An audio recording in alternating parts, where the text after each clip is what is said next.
न जाओ, तिलक है खून का धब्बा नहीं है। मेरे माथे की सुर्खी पर न जाओ, तिलक है खून का धब्बा नहीं है। खुदा है शुक्र का, हम हिंदुओं में कोई शब्बीर का कातिल नहीं है। दुनिया और इसकी सामाजिक संरचना और सभ्यतागत विकास के हवन में कुछ लोगों के त्याग और बलिदान की आहुतियों, जिन्होंने समय की रेत पर अपने कदम और आचरण की अमिट छाप छोड़ी। इमाम हुसैन अलैहिस्सलाम का नाम इन लोगों में सर्वोपरि है और एक अलग ही रूप में सामने आता है, जिन्होंने अज्ञान, अत्याचार और उत्पीड़न के खिलाफ सर्वोच्च बलिदान दिया। मानवता और शांति को कायम रखने के लिए अपना सब कुछ निछावर कर दिया। इमाम हुसैन अलैहिस्सलाम को मानव सभ्यता में सत्य, न्याय, बलिदान, हक परस्ती और अन्याय के खिलाफ खड़े होने के लिए कभी भी स्मृतियों से भुलाया नहीं जा सकता। अपने महान काम में समाज और सभ्यताओं के उदय और टूटने पर आश्चर्य करते हुए एक स्टडी ऑफ हिस्ट्री में किताब में प्रोफेसर अर्नाल्ड जी टैनबी ने एक निष्कर्ष निकाला कि समाज और सभ्यताएं मार्गदर्शकों के बहुत छोटे से समूह के मार्गदर्शन में विकसित होती हैं।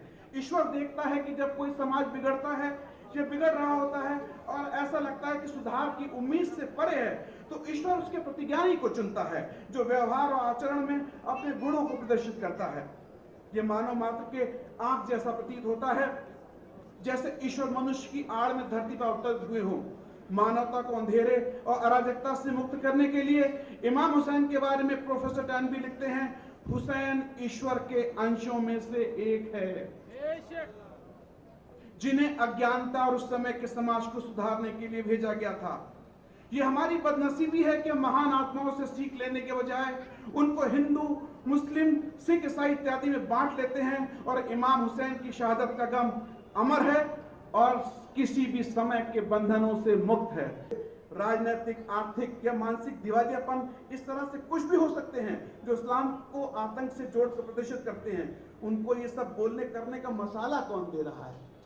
तवज्जो चाहूंगा कि उनको बोलने और ये सब करने का मसाला कौन दे रहा है? खुद मुसलमान, वो मुसलमान जो कि कुरान की आयतों को, हदीसों को अपने मन मुताबिक ट्रांसलेट करके प्रदर्शित कर रहे हैं। होता कुछ है, बता कुछ रहे हैं, अच्छाइयों को बुराइयों में बदल रहे हैं, जिससे मुसलमान गुमराह हो रहे हैं और इस्लाम का दागदार चेहरा आम जनों के सामने लाया जा रहा है। इस्लाम के खिलाफ कौन है? क्या हिंदू हैं? नहीं। मैं मानता हूं कि उन्माद में कुछ जगह हिंदू अपराध कर बैठते हैं, पर जो साजिश है पूरी की पूरी कौम को बदनाम करने की, वो हिंदू कर ही नहीं सकता। ये वो लोग कर रहे हैं जो आज खुद को सुपर पावर देश बताते हैं और उनके साथ साथ वो देश हैं जो देखने में बहुत छोटे हैं पर अपनी शैतानी ताकत के दम पर इस्लाम के खिलाफ साजिश करते रहते हैं। ये वो लोग हैं जो इस्लाम की गलत व्याख्या करके मौलवियों को फैक्ट्रियों में तैयार कर रहे हैं और उन मौलवियों को सजा धजा कर पूरी दुनिया में गलत व्याख्या करने के लिए भेज रहे हैं और इस्लाम को बदनाम कर रहे हैं। बाबुलंद तलवार।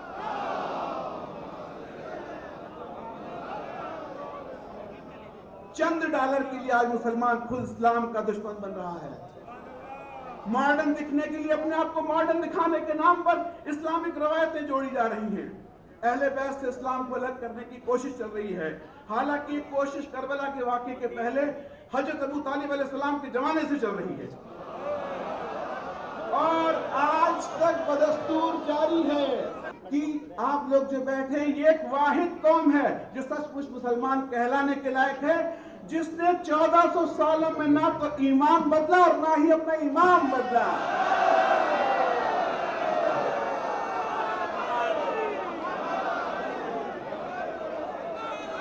नवासा रसूल की कुर्बानी को जाया नहीं होने दिया। उनके सिखाए रास्ते पर चलकर अपनी बात को कहने, हक परस्ती, बदलियत के खिलाफ फर्श अजा बिछाकर, जनाब जेरा के लाल के गम में रोकर और विलादत के मौके पर खुशी मनाकर ये दिखा दिया कि अहले बैत के चाहने वालों को ही रोने और मातम का सलीका आता है और हंसने की तमीज भी है। मैंने बहुत से उलामा, मौलाना, स्पीकरों को बहुत सारे मंचों से बार बार ये कहते सुना है कि मुसलमानों एक होकर रहो, नहीं तो तुम्हारे साथ क्या क्या हो जाएगा। मैं ये कहना चाहता हूं कि भटके हुए को रास्ते पर लाओ, उन्हें खलफिशार से दूर करो, उन्हें हक के रास्ते पर लाओ, उनके दिलों में अहले बैत के लिए बेपनाह मोहब्बत जगा दो करबला बता दो, उन्हें फर्श अज़ा तक लाओ, वो खुद ब खुद इंसान बन जाएंगे। फिर इंसानों को एक साथ लाने की कोशिश नहीं करनी पड़ेगी। जहां इंसानियत होगी वहां खलफिशार के लिए जगह नहीं होगी। रसूल नबी हजरत मोहम्मद साहब की एक हदीस बताओ कि हुसैन मिन्नी व अना मिन हुसैन, हुसैन मुझसे है और मैं हुसैन से हूं, कोई फर्क नहीं नबी और हुसैन में। उन्हें समझाओ कि मन कुंतो मौला फ़हाज़ा अली मौला, whosoever accept me as a master, Ali is his master too। जिसके आप मौला उसके अली मौला। अली इमाम मनस्तो मनाम गुलाम अली, हजार जान गिरामी फिदाए नाम अली। आज जरूरत है कि मुसलमान ये समझें कि वो 9 लाख में शामिल होकर लानत चाहते हैं कि 72 की गुलामी से इंसान बनकर खुदा को राजी करना चाहते हैं।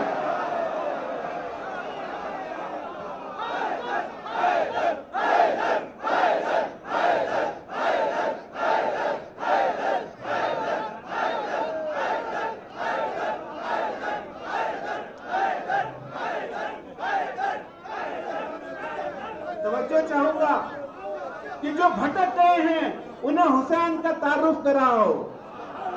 हुसैन इज बाउंड्रीलेस, हुसैन फिजा है, हुसैन हवा है, हुसैन कायनात है, हुसैन बहार है, हुसैन हक है, हुसैन इंसानियत है।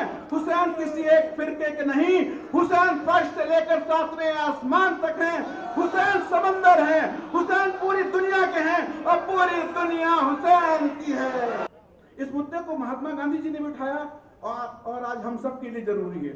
मुद्दा है साफ सफाई, वो चाहे वातावरण की हो, साफ पानी की जरूरत हो, साफ जमीन की जरूरत हो या इंसानी दिलों की सफाई की जरूरत हो।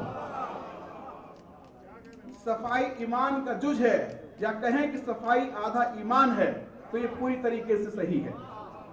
सफाई की अहमियत हर एक धर्म मजहब में है। इस्लाम में भी सफाई का बहुत ज्यादा जोर दिया गया है। ये कहें कि इस्लाम में सफाई की बुनियादी अहमियत है, जैसे ईमान और हक का पूरा मर्तबा है, उसी तरह जब तक सफाई नहीं तब तक ईमान मुसलसल नहीं है। सफाई के कई मायने हैं जो हमारे जहन में रहना जरूरी है। अगर एक इंसान का दिल और दिमाग साफ है नहीं तो वो सफाई पर कायम नहीं रह सकते। हिंदू मान्यताओं में अगर देखिए तो नित्य कर्म का जो उल्लेख है ग्रंथों में वो सफाई से संबंधित है। उस पर दिन की शुरुआत में स्नान करना बहुत महत्वपूर्ण कहा गया है। इस्लाम में पाकगी और सफाई पर बहुत अधिक तवज्जो दी गई है, और वो इसलिए कि अगर बदन साफ है, पाक है, तो उस शरीर में सकारात्मक ऊर्जा होगी और नकारात्मक ऊर्जा नहीं बनेगी। जिन इलेक्ट्रॉन का शरीर में बहाव बनेगा और एक अच्छे वातावरण में उसका दिमाग रहेगा, स्वच्छ सोच का प्रभाव दिखेगा और वो व्यक्ति उन्नति की तरफ देश और समाज को लेकर जाएगा। और वही व्यक्ति का शरीर अगर गंदा है तो नकारात्मक ऊर्जा से भरा है, तो जहां भी बैठेगा समाज में नेगेटिविटी ही फैलाएगा। इमाम हुसैन जैसी शख्सियत जिनके खजाने में ऐसे मोती थे जो इंसानियत की बका के लिए जरूरी है, जैसे अमन, अमानत, वफादारी, अमानतदारी, मोहब्बत, वतन परस्ती, ईमानदारी, हमदर्दी और इल्म, ऐसे मोती कहीं और एक साथ नजर नहीं आते। इमाम हुसैन ने इंसानियत को बचाने के लिए इन कीमती मोतियों की हिफाजत में अपने पूरे कुनबे की कुर्बानी दे दी। इमाम की शहादत या उन पर बीते जुल्मों का गम मनाने के साथ उनकी बातों पे अमल भी करना चाहिए। आप देखें इमाम कितने दूर अंदेशी थे। इमाम यजीद वालों को खुद करबला लेकर आए। इमाम यजीद वालों को खुद करबला लेकर आए और वहां लाकर सारे कातिलों और साजिश करने वालों को चेहरे से नकाब नोच दी और दुनिया को दिखा दिया कि देखो इंसानियत ये दीन के दुश्मन हैं, जिनको तुम नाना बाबा के वक्त भी नहीं पहचान पाए थे। आज आप करबला के हर कातिल व साजिश करने वाले का नाम अच्छी तरह से जानते हैं। क्या आप इसके पहले किसी इमाम के कातिल या साजिश करने वाले का नाम जानते थे? नहीं। आप जानते होंगे तो सिर्फ कातिल का नाम, और उसके पीछे जो साजिश करता था उसको कभी नहीं जानते होंगे। मैं समझता हूं कि वो सब खुशनसीब हैं, हम खुशनसीब हैं जो कि अज़ादार हैं। आप लोगों ने इमाम हुसैन सलाम के बारे में पूरे मुहर्रम मसाइब सुने होंगे, मैंने भी सुने, और करबला की हकीकत जानकर दिल रो पड़ा। इमाम और उनके घर वालों पर यजीदियों ने इतने जुल्म किए, ये सोचकर दिल रो उठता है, मन कांप जाता है। इमाम के मसाइब सुनकर करबला से जो बात मेरे जहन में आई मैं आप लोगों के बीच रख रहा हूं। उस मंजर की बात करना चाहता हूं जब शब्बीर ने अपने पूरे खानदान की कुर्बानी दे दी। इंसानियत को समझने के लिए जो भी सिफात चाहिए वो सब करबला में नजर आती है। अगर हम इमाम के साथियों, घर वालों के सिर्फ करबला में अमल देख लें तो पूरी इंसानियत अपने आप समझ में आ जाएगी। आप देखें, दुश्मन की फौज से इमाम की तरफ आ जाने वाला हजरत हुर के साथ इमाम का मोहब्बत भरा अमल, या हजरत अब्बास का बहन बीबी जैनब की हर बात पर लब्बैक कहना, या हजरत सकीना की अली असगर से मोहब्बत, या हजरत अब्बास हजरत सकीना की चाचा भतीजी की मोहब्बत, हजरत कासिम को यतीमी का एहसास न होने देना, या बीबी जैनब के कहने पर मासूम बच्चे और मोहम्मद का ईमान के रास्ते पर चलते हुए परमाना के दीन की हिफाजत करना, या जंग के मैदान में इमाम को नमाज पढ़ने पर कोई परेशानी ना हो इसकी वजह से सहाबियों के जरिए तीरों को अपने सीने पर रोकना, ऐसी हजारों मिसालें हैं जो करबला के मैदान में देखने समझने को मिलती हैं, जो आपसी रिश्तों मोहब्बतों को मजबूत करती हैं, जिससे हम सबको सबक लेना चाहिए।